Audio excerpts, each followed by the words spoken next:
Salut la meute, c'est Raph. Salut la meute, c'est Ju, j'espère que ça va bien. On connaît bien le chasseur qui tue à sa mort. Mais on connaît aussi bien la sorcière qui, quand elle se réveille la nuit, elle a le pouvoir de tuer quelqu'un. Donc ça, ce sont des pouvoirs immédiats. Beaucoup moins connu, il y a des rôles de mort en deux temps, notamment le tracker, mais aussi sur Wolfie, le pyromancien. Le tracker, c'est un rôle qu'on a inventé. Chaque nuit, il peut poser sa traque sur quelqu'un, la déplacer ou la faire exploser. Une de ces trois actions, donc forcément, pour tuer quelqu'un, il devra d'abord poser la traque et la nuit suivante, la faire exploser. Particularité du tracker, c'est que la journée, la traque est visible de tout le monde, donc tout le monde peut conseiller même le tracker. Hey tracker, ouais, cette nuit, tu pourras activer ta traque, y a aucun souci. Le pyromancien de Wolfie, c'est sensiblement différent. Chaque nuit, il peut poser un tonneau explosif à côté d'un joueur, ou alors décider de faire sauter tous les tonneaux qu'il a déjà posés, en tuant ainsi tous les joueurs qui ont un tonneau à côté d'eux, quoi. Vachement plus radical. Ces rôles sont assez compliqués à jouer, alors cette vidéo va porter sur les stratégies qu'on a à vous donner avec les rôles qui tuent en deux temps.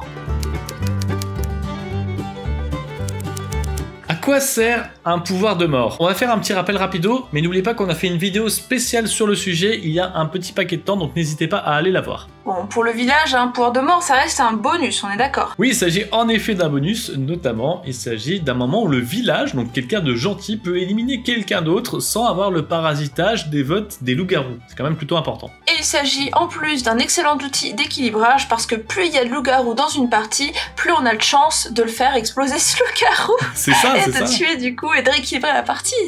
Exactement, et justement on en parle beaucoup mieux dans la vidéo dédiée, donc n'hésitez pas à aller la regarder.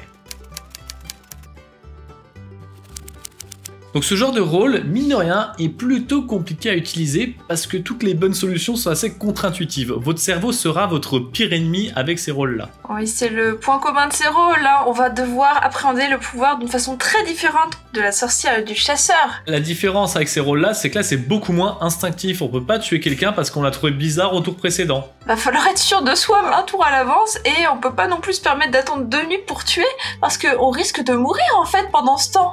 Mourir ou perdre aussi, on perd la partie tout simplement. Exactement, et du coup, contrairement à un chasseur, là avec le tracker, chaque nuit, on porte le poids de nos choix passés. On est obligé de faire avec. Comment on va utiliser ces rôles? Bah en fait, il sera plus efficace de considérer ce rôle comme un joker dans les moments défavorables. Il sera quasiment impossible d'éliminer quelqu'un qu'on trouve suspect quand on le veut en fait, hein, à moins d'avoir posé sa traque par coup de chance dessus, sinon c'est pas possible. Et puis, si sur le moment vous voulez absolument tuer quelqu'un, bah laissez votre pouvoir de simple villageois s'en occuper. Vous le tuez la journée, vous l'accusez, vous votez, vous faites éliminer, ça ira beaucoup plus vite. Par contre, bah, quand la partie est trop à votre désavantage, que les loups-garous commencent à être en surnombre, et bah, à ce moment-là, ça peut être intéressant d'activer son pouvoir et d'éliminer quelqu'un, qui que soit cette personne. De toute façon, on est peut-être en train de se tromper sur qui est loup et qui ne l'est pas, et on a de grandes chances d'éliminer un loup-garou de cette façon. En plus de ça, dans une certaine mesure, ça va pouvoir provoquer un tournant qui va renverser tout le plan de jeu des loups-garous. C'est vrai qu'au final, en utilisant son pouvoir sur un leader charismatique, par exemple, on va soit éliminer un loup-garou qui, du coup, étant leader charismatique, détient le plan de jeu de tout le clan des loups-garous, donc on va complètement bouleverser leur plan de jeu, soit on va éliminer quelqu'un sur lequel s'appuient les loups-garous pour avoir l'air crédible, ou alors peut-être qu'il lui suggérait des mauvaises cibles. En éliminant cette personne, les loups-garous perdent un, entre guillemets, allié, un pantin, une marionnette, et du coup, ils sont obligés de totalement se réorganiser. Une stratégie super importante et pourtant je la vois pas souvent s'appliquer. Le village a tout intérêt à garder les personnes qui participent, qui parlent pour faire avancer la partie. Mais quelqu'un qui participe beaucoup, ça peut être aussi un loup-garou qui essaye de berner le village, donc poser sa traque dessus, ça peut être une excellente stratégie justement pour faire office de contre-pouvoir. D'un autre côté, si cette personne est une vraie menace, qu'elle parle beaucoup, les loups-garous auront vite fait de l'éliminer. C'est ça, et à l'inverse, si les loups-garous sont en train de dominer et que cette personne est toujours en vie, bah soit les loups-garous se basent sur cette personne pour établir leur plan de jeu, soit cette personne est elle-même un loup-garou, donc on pourra la faire sauter pour essayer de rééquilibrer la partie. Du coup, dans les deux cas, c'est bénéfique de l'éliminer quand le désavantage se fait sentir, mais attention, s'il vous plaît, en pyromancien, ne tuez pas toutes les personnes qui parlent, sinon il y aura plus rien comme débat, il y aura plus rien. C'est vrai que pyromancien, ça peut être un peu plus expéditif.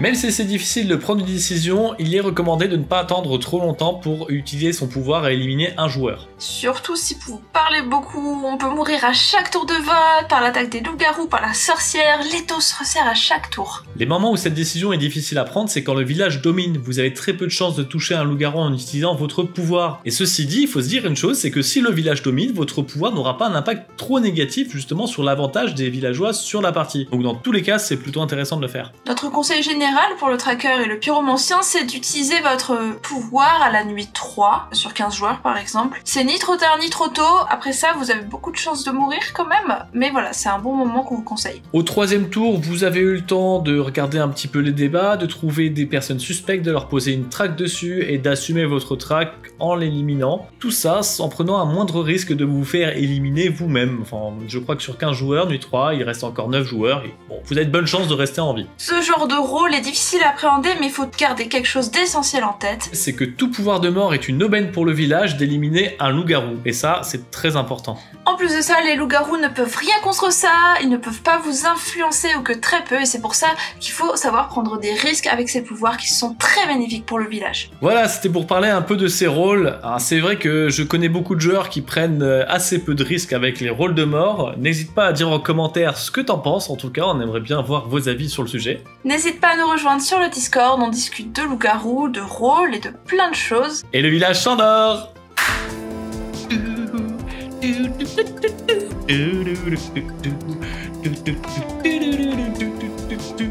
Mais qu'est-ce qu'il fait ?